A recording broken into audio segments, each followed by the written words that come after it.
Hi friends, இந்த வீடியோவில் நம்ம ஒரு அவேர்னஸ் தகவல் தாங்க பார்க்க போகிறோம். அதாவது இந்த ஸ்லீப்பிங் தூக்கம் அப்படிங்கிறது எல்லாருக்குமே ரொம்ப ரொம்ப ஒரு முக்கியமானது. இந்த தூங்கக்கூடிய ஹவர்ஸ் பார்த்திங்கன்னா ரொம்ப கம்மியாக தூங்கினாலும் ஆபத்து, ரொம்ப அதிக நேரம் தூங்கினாலும் ஆபத்து. ஸோ அந்த வகையில் இந்த சிடிசிபி அப்படின்னு சொல்லுவாங்க, centre for disease control and prevention. So இவங்க வந்து ஒரு மனுஷன் எவ்வளோ நேரம் தூங்கினா அவங்களுக்கு எந்த மாதிரியான பாதிப்புகள்லாம் இருக்கும், அதாவது ரொம்ப கம்மி நேரம் தூங்குறாங்க அப்படின்னா அவங்களுக்கு எந்த மாதிரியான பாதிப்புகள் இருக்கும், அல்லது ரொம்ப அதிக நேரம் அவங்க தூங்குறாங்கன்னா அவங்களுக்கு எந்த மாதிரியான பாதிப்புகள் இருக்கும் அப்படிங்கிறது ஒரு அட்டவணை போட்டு வெளியிட்டிருக்காங்க.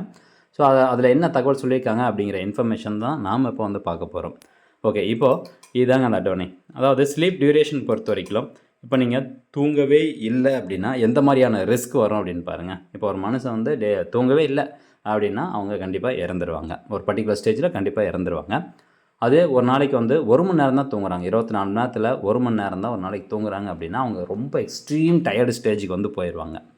அதுவே ஒருத்தர் வந்து 2 ஹவர்ஸ் தான் தூங்குறாங்க, 2 மணி நேரம் தான் தூங்குறாங்க அப்படின்னா ஷார்ட் டேர்ம் மெமரி அஃபெக்டட், அவங்களுக்கு அந்த ஷார்ட் டேர்ம் மெமரி லாஸ் அப்படின்னு சொல்கிறோம் பார்த்தீங்களா, அது ஒரு நாளைக்கு 2 மணி நேரம் மட்டும் தான் நீங்கள் தூங்குறீங்க அப்படின்னா உங்களுக்கு கூடிய விரைவில் அந்த ஷார்ட் டேர்ம் மெமரி லாஸ் பிரச்சனை வரும்.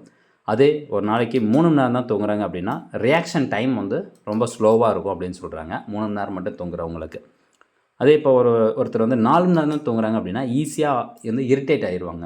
இப்போ டெய்லி பார்த்தீங்கன்னா சரியாக தூங்காமல் 4 மணி நேரம் தூங்கினா நம்ம எதை கேட்டாலும் நம்ம மேலே எரிஞ்சு விடுவாங்க. அது வந்து ஈஸிலி இரிட்டேட்டட், ஒரு நாளைக்கு 4 மணி நேரம் மட்டும் தூங்கினா.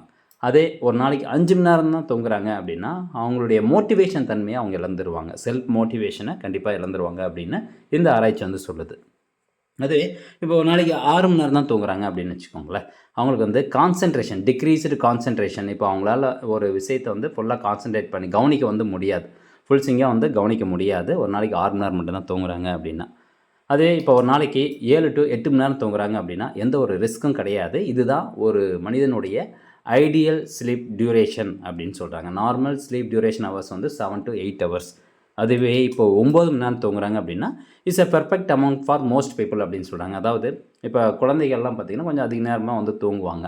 ஸோ 8th வரைக்குமே இருக்கக்கூடிய குழந்தைகள் எல்லாமே மினிமம் ஒரு நாளைக்கு 9 ஹவர்ஸ் வந்து தூங்குவாங்க. It's a perfect amount for most people அப்படிங்கிற ஸ்டேஜ் வந்து என்னென்னா சில்ட்ரன் ஸ்டேஜுக்கு இது பொருந்தும். அதுவே ஒரு அடல்ட் வந்ததுக்கு அப்புறமா அவங்க 7 to 8 ஹவர்ஸ் தூங்கினாவே பெஸ்ட். அதே 10 ஹவர்ஸ் பெர் நைட் ஒரு நாளைக்கு 10 மணி நேரம் தூங்குறாங்கன்னா அவங்களுக்கு கார்டியோ வெஸ்குலர் டிசீசஸ் வரதுக்கான வாய்ப்புகள் அதிகமாக இருக்குது அப்படின்னு சொல்லிட்டாங்க. அதே மாதிரி 11 ஹவர்ஸ் 11 மணி நேரம் தூங்குறாங்க ஒரு நாளைக்கு அப்படின்னா அவங்க ரிஸ்க் ஆஃப் டிப்ரெஷன் ஸ்டேஜுக்குள்ளே வந்து போயிடுவாங்க, ரொம்ப வந்து டிப்ரெஷன் ஸ்டேஜுக்குள்ளே கொண்டு போயிடும் இந்த 11 மணி நேரம் தூங்குறாங்க அப்படின்னா. அதுவே 12 மணி நேரம் தூங்குறாங்க அப்படின்னா அவங்களுக்கு கண்டிப்பாக ஸ்லீப் டிஸார்டர்ஸ் வந்துடும் அப்படின்னு சொல்கிறாங்க. மோர் தென் 12 ஹவர்ஸ் 12 மணி நேரத்துக்கு மேலே தூங்குறாங்க அப்படின்னா it's higher risk of early mortality. So முன்கூட்டியே இறப்பதற்கான வாய்ப்புகள் அதிகமாக இருக்குது, இறப்பு ரேட் வந்து அதிகமாக இருக்குது அப்படின்னு சொல்கிறாங்க. ஃபார் எக்ஸாம்பிள் மார்ட்டாலிட்டி அப்படின்னா இப்போ 1,00,000 பீப்புள்ஸ் இருக்காங்க, அதில் 80,000 நபர்கள் இறக்குறாங்கன்னா 80,000ங்கிறது மோர்ட்டாலிட்டி ரேட். அப்போ முன்கூட்டியே இறப்பதற்கான வாய்ப்புகள் இருக்குது அப்படின்னு சொல்கிறாங்க 12 ஹவர்ஸ்க்கு மேலே ஒரு மனிதன் தூங்கும்போது ஒரு நாளைக்கு. அப்போது இந்த அட்டவணைப்படி நீங்கள் எத்தனை மணி நேரம் தூங்குறீங்க அப்படிங்கிறத தெரிஞ்சுக்கோங்க. ஸோ அதனால் முடிஞ்ச அளவுக்கு எல்லாருமே ஒரு 7 to 8 ஹவர்ஸ் வந்து தூங்க பார்க்கணும். மினிமம் வந்து 7 ஹவர்ஸ் ஒரு நாளைக்கு கண்டினியூஸாக வந்து தூங்க பாருங்கள். ஓகே ஃப்ரெண்ட்ஸ், இந்த தகவல் கண்டிப்பாக உங்களுக்கு பயனுள்ளதாக இருக்கும் அப்படின்னு நினைக்கிறேன். மீண்டும் அடுத்த ஒரு நல்ல பதிவில் சந்திக்கலாம். நன்றி, வணக்கம்.